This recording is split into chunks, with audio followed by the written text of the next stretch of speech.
Hey guys, this is Dave from AdventureAmigos.net here on the road, the Rizzode. Putting some miles in today, but I had some extra time in ye old truck, so I figured I'd talk to you guys about my Elite Dangerous beta. First impressions, I've played about 4 hours so far, and let me just tell you guys right now, Elite Dangerous is awesome. It is going to be an awesome game. Now, remember I said beta, so it is in an early release public beta. You do have to pay for it. It's about $75 US dollars, pounds, I don't know, but it's probably, like whatever. It's about 75 bucks, and it's worth it in my opinion, because if you figure the game is 50, $49.99, whatever, 50 bucks, you're basically paying $25 not only to play it early, but you're also supporting the developers. You're helping to fund the game was crowdfunded. So you're helping to fund the game. Elite Dangerous, let's cut to the chase. It is pretty much a space trading combat, open world, open galaxy simulator. If you guys are following Star Citizen at all, which is Chris Roberts' game that's going to be coming out next year, it's pretty similar, although they have very different features. Although the core of the gameplay seems to be the same. You're just a pilot in the galaxy making your way through trading, through combat, bounty hunting, adventuring, exploring. You pretty much can be and do what you want. Anyway, so there is, I am an early adopter, backer, if you will, of Star Citizen as well, and he's released the Hangar Module, where you can walk around the hangar in Star Citizen, and they just released a little PvP and some stuff where you can fly around in a little small area of space. Mainly just to kind of get a look at the game, what it's going to kind of look like, but nothing more than that. But we're here today to talk about Elite Dangerous and the beta that is released now. It is fantastic. Aside from a few gripes that I have, a couple little problems I have with it, it is a fantastic game, and it's a great indicator of where the Elite game is going to go, Elite Dangerous. And like I said, you kind of have to excuse a lot of the gripes and a lot of the problems that it has, because if you remember, I said it isn't a beta. So basically, the developers do this. They release the game early, and it's not the full game, mind you. It's just a little small chunk. Nice. So you can get an idea of, like I said in Star Citizen, you get an idea what the game looks like, how it plays, what the controls are like. Anyway, but you have to release it. You have to realize it's in a beta. The developers release it like this so that players can play it. The developers can monitor that play over their servers, see how the server loads are handling.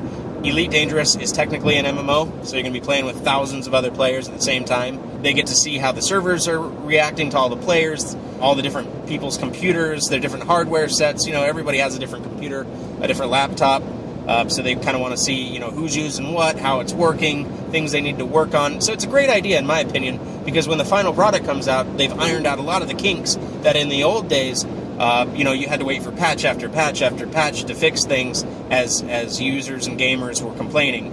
This way, I think they get to iron out a lot of that stuff before the game comes out. So anyway, that's how Elite Dangerous works. The graphics are gorgeous if your machine can run them. It's not quite as steep as Star Citizen's. I do have the Star Citizen early release module, I guess you could say, and it's very, very buggy. It's not optimized at all, hardly. It runs okay if I dumb down my resolution from 1920 to like 12 something, I don't know. Which kind of sucks because my laptop's a gaming laptop. It's really fast, it's really good. I can play most games at super ultra, mega rainbow unicorn settings. But Star Citizen is a beast, and it will require a beast computer. And it makes no qualms about it. Chris Roberts and the developers of Star Citizen have said that when the game releases next year, you're going to want to upgrade your computer. You're going to get a whole new computer, basically. Quad core, blah, blah, blah, blah, blah. You're going to need like a beast of a computer to run Star Citizen the way it was intended. But it's worth it. If you see the visuals on that game, it's gorgeous. Same thing with Elite. Elite is a little more, to me, Elite comes across as more focused on, the content rather than the visuals, although the visuals are gorgeous. The cool thing with Elite Dangerous is that it takes place in the Milky Way Galaxy, and this is the best thing, amigos. It is a 1-for-1 scale Milky Way Galaxy, and everybody's like, well, how the hell could they even do that? There's no way a game development team could make a 1-for-1 scale model. Coming up to a red light. We're going to stop here. It's a good idea to stop at red lights. Just throwing that out there. They're doing a 1-for-1 scale model of the Milky Way Galaxy. How do they do that? It's procedurally generated, which means that they don't actually have to go in and design every single star and planet and cloud and cluster and this, that, and the moon and everything. It basically, it's taken from data that we have of the Milky Way Galaxy. So as you fly there, as you travel to a certain star, the software, the game will generate randomly what that system is supposed to look like. And so it doesn't have to be pre-programmed. So it's awesome, and it makes for a very interesting hypothesis of, you could technically play this game and go to places no one else has been to, because you figure billions of stars in the Milky Way Galaxy, and I don't think there's going to be billions of players. I'm not trying to put Elite Dangerous down, but I don't think that many people are going to be playing it. You could play the game for a long time with maybe never seeing anybody if you really wanted to. Now, on the other hand, they're in this early release beta. There is PvP. I played, like I said, for about 4 or 5 hours so far, and I've gotten my ass kicked. And this is in part due to the fact that in the final game, there will be checks and balances in place, sort of like EVE Online, if you guys have played that, where you can't just be an asshole, out there in space. There are repercussions. If you go out and you start killing noobs, or, you're just killing people for no reason, you're going to get in trouble. The police are going to come after you. There'll be bounties placed on your head, yada, yada, yada. In Elite Dangerous Beta, as it is now, it's pretty much unrestricted, which means every little jerk in their mom's basement is basically just getting out there. They have all kinds of time all throughout the day. When we're at work, when we're working for our money, they're in there just grinding, right? So, after a few days, these little clowns have, the best starfighter in the beta, fully loaded, and they just fly around and kick everybody's ass. And I've been the victim of that many times so far in my play. In the final game, they will regulate it. They will make consequences to being a little jerk like that. Although it is space. And, a game like Elite, the first game came out back in the 80s. It's a hardcore game with hardcore gamers and an old school gamer base. So don't expect it to be easy. And I'll get to that in a second, but it's not going to be an easy game. I mean, you start with a little ship, you start with a little bit of money, and you're on your own. Go make your fortune. Anyway, America! I was talking about difficulty. The game, it's difficult, yeah. The control scheme will take a while to get used to. You can play with your keyboard and mouse. You can play with an Xbox controller for Windows. You can play with a joystick and a throttle, which I haven't done yet, but I've heard it's awesome. I've been doing the keyboard and mouse. There goes my dad. Keyboard and mouse I've been playing with, pretty cool. A lot of controls as far as the yaw, the pitch, the roll. You're kind of like, you're moving your hands around like that. Look, Mom, no hands. And every ship's going to be different, too. I've only had the Sidewinder, which is your starting little ship. But I'm sure as you get big freighters or cruisers or whatever, different fighters, they're all going to handle a little bit differently. But I think once you get the control scheme down, you get the idea down, you'll be able to handle it pretty well. But it definitely, there is a learning curve to the controls of your ship.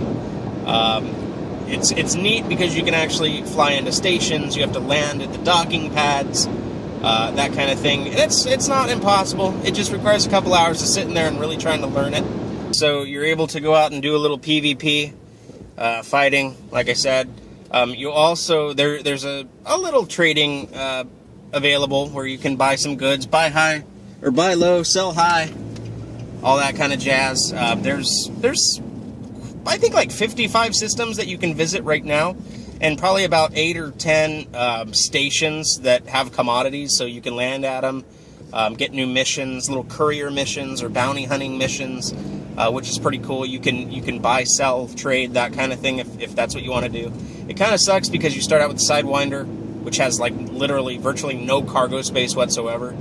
So you'd have to really like grind at it if you wanted to make any money doing the trading. If you're going to make any money in this beta, it's really about going out and fighting other craft and stealing their stuff, or going out and bounty hunting raids and stuff like that. And the other thing to note too is, since this is a beta, the developers are going to reset the server several times during the course of this beta experiment. So don't expect for anything to be saved. Your progress will be saved technically, but don't expect, or don't be surprised one day when you log on and all your stuff is gone and reset and you're back at your basic craft with no money. They don't promise anything in this beta. There's no guarantee that your character will be backed up or saved, and it's already happened once to me. In fact, I've had it crash to the desktop twice. It's not a huge deal. You just expect it. It's part of the experimental phase of this development process. But like I said, you're going to work your ass off, and then I guarantee you it will all be taken away from you, and then you'll have to start all over. So just know that going in, that you're just here to kind of play around in the sand for a while. And if you're into these kind of games, it's worth it. I mean, it's cool to get your hands on early access game like this. But anyway, that's that. Combat is rough. It is rough. But I say that coming from a guy who only, like I said, has the Sidewinder, which is the starting ship, which basically has 2 guns, which really suck. Hardly any shields or hull. So you're pretty much just like a sitting duck, like I said, for all these little jackasses in their mom's basement that have grinded their way to glory. But anyway, it is what it is. I'm sure it's one of those games, and especially when it comes out, it'll be optimized and ready to go to where you'll be able to put in some hard work. You know, it's not going to be an easy game, but you put in some hard work, build your craft up, build your ship up, do whatever you want, and you'll have fun with the game. I don't think they're making it to piss people off. Anyway, so that's Elite Dangerous beta in a nutshell. Over the course of this beta, before it releases later this year, the final game they're saying is going to release this fall or winter, which is awesome. If you do buy the beta, which I said was $75, not only will you get to play the beta now, you'll also be able to get a copy of the game when it comes out, a downloadable digital copy of the final game. So you're not just paying $75 for a beta, you're also pre-buying the final game. So that's cool. That's the main reason I did it, because I wasn't about to spend, you know, the better part of $100 on a demo. So anyway, plus I believe in supporting developers. I think it's very important, especially in this day and age, when games, space games especially, don't even get made anymore. I mean, remember back in the days of X-Wing and TIE Fighter and old Wing Commander games, and even Elite. Those games were all over the place. Now it's like they're scarce, man. You know, basically all you're going to have is Elite, Dangerous, and Star Citizen. And we'll talk about Star Citizen in a different video. But I really wanted to get my impressions on the hands-on with the Elite Dangerous beta. It's out now. You can buy it, $75, like I said. It used to be $150, so get it now while it's $75. It might go back up. I'm not sure. Anyway, that's my impressions. I'm Dave from AdventureAmigos.net. Check us out, facebook.com/AdventureAmigos. Peace!